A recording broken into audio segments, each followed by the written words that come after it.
Karibu tusome Biblia. Leo ni tarehe 19, tunasoma Zaburi sura ya 19. Mbingu za uhubiri utukufu wa Mungu na anga la itangaza kazi ya mikono yake. Mchana husemezana na mchana, usiku hutolea usiku maarifa. Hakuna lugha wala maneno, sauti yao haisikilikani.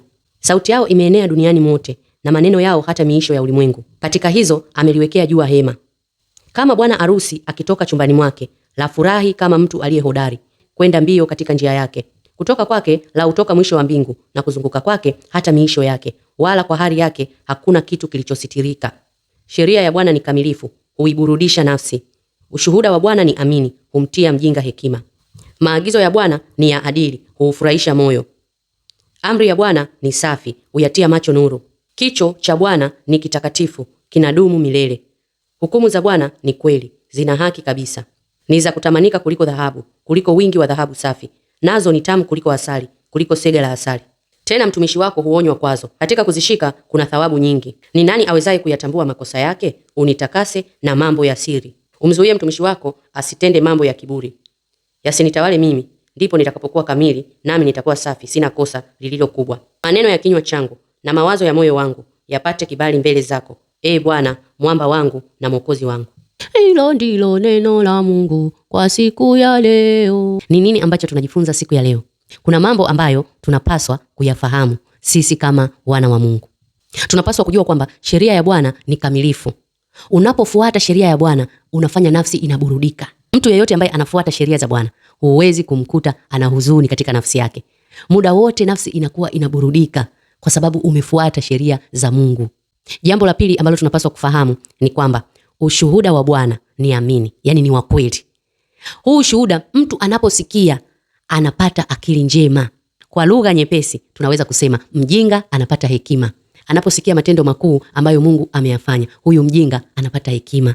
Anatambua, kumbe Mungu anaweza kutenda matendo ya ajabu namna hii. Kwa hiyo anatoka katika ujinga na kuanza kuwa na hekima. Kwa hiyo ushuhuda unasaidia. Mungu anavyokutendea matendo makuu, waambie watu, shuhudia. Ni mizuri kama nini miguu ambayo inapeleka habari njema. Waambie watu habari njema, jinsi ambavyo Mungu ametenda kwenye maisha yako. Wajinga watapata hekima. Kwa sababu kuna wajinga ambao wanahisi kama Mungu yuko mbali, kumbe Mungu hayupo mbali. Kuna wajinga wanahisi kama Mungu amelala, kumbe Mungu halali wala hasinzii. Muda wote yuko pamoja nasi akitutazama na kutulinda. Jambo la 4 ambalo tunapaswa kulifahamu ni kwamba amri ya Bwana ni safi, huyatia macho nuru. Yaani, ukiwa unafuata zile amri za Mungu alizokupa, macho yako yanakuwa na nuru. Hautaishi kwa kupapasa, kwa sababu Mungu atakuonesha njia. Neno lake ndio taa na mwanga katika njia zetu. Unavyotii na kufuata amri zake, unaanza kuona njia. Kuna mambo ambayo ulikuwa unaona hayawezekani, unaanza kuona yanawezekana. Kuna biashara uliwaza kuifanya, lakini ukahisi hutaweza kuifanya. Unapata nuru, unaona njia. Halafu unasema nayaweza mambo yote katika yeye anitiaye nguvu. Unakuta hiyo biashara unaianza, inaenda baadaye inafanikiwa, inakuwa ya viwango vya juu. Kwa sababu macho yako yanakuwa yamepata nuru kupitia zile amri za Mungu ambazo umezifuata.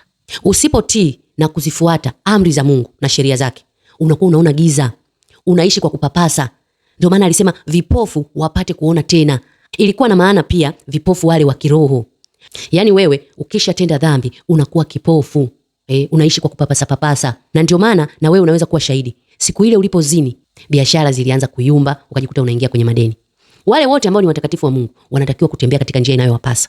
Wakifanya tu uovu, mambo yanaharibika, biashara zinaharibika, familia, afya, yani kuna mambo yanaharibika. Na jambo la 5 ambalo unapaswa kufahamu, maneno ya kinywa chako, mawazo ya moyo wako, hakikisha yanapata kibali mbele za Mungu.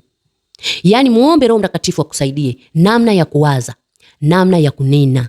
Usiwe mtu wa kuwaza mabaya, usiwe mtu wa kurupoka.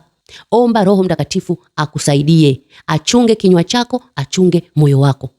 Ukiwa na uhusiano na Roho Mtakatifu, siku ukiwaza vibaya unakuta umejikwaa kidole au umejikwaa mguu. Yani kuna tukio linatokea, maana yake anakukumbusha umewaza vibaya. Unatubu, unaendelea mbele. Maombi ya siku ya leo, mwambie Roho Mtakatifu, karibu katika maisha yangu.